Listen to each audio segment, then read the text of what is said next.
What's going on, everybody? It is a gorgeous day out. It is like the 23rd of February. I'm gonna guess it's the 23rd of February. The sun is shining and I'm just out in a long sleeve and it is beautiful today. And if you've seen my videos before, then you know here at our place we have this mulched area, which is now partly mulch and partly ice. Sorry, Oakley, what can I do, buddy? You know, doing the best I can here. And this is our bathroom area. This is where we take the dogs to go to the bathroom so that we don't absolutely annihilate the rest of the grass. Because in the summer, I like a nice green lawn and I don't want brown patches all over the lawn.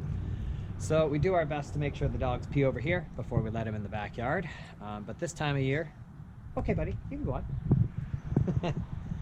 on. This time of the year, we don't let the dogs in the backyard. I get a lot of owners that chat with me about, oh my goodness, our backyard is a mud pit. The dogs are just destroying it.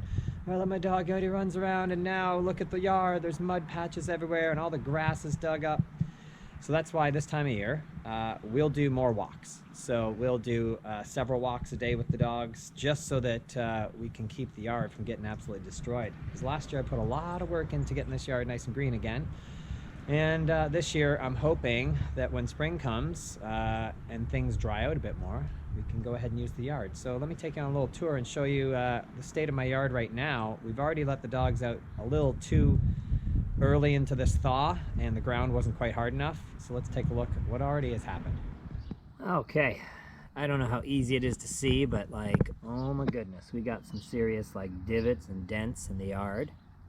And if we go look over here, on this little hill here, I mean, look at this already. This is repairable with some grass seed, but you can imagine if I put the dogs out in the yard today and let them run and play with this stuff, first of all, I'd have to wash my dog every time they came in from the yard because they'd be covered in mud. Second of all, within 2 days, this whole yard would be destroyed, and then I've got a dirt pit to enjoy the rest of the summer, and that's not what I want to do. So at this point, that's it. We're gonna leave the yard. So just finished taking all the dogs out for a pee and a poo, and now I'm gonna leash them up because I'm gonna take them for their mid-afternoon walk where we used to just open the door and let the dogs come out here and play for about 20-30 minutes, right? So I get it. You know what? The solution to many dog problems out there involves some extra work. So it's not always easy, you know? When I've said this to some owners, yeah, I just don't use the yard when it gets all mucky out there. They looked at me like I had two heads. Are you, what? So what do you do with your dogs? I said, I walk them.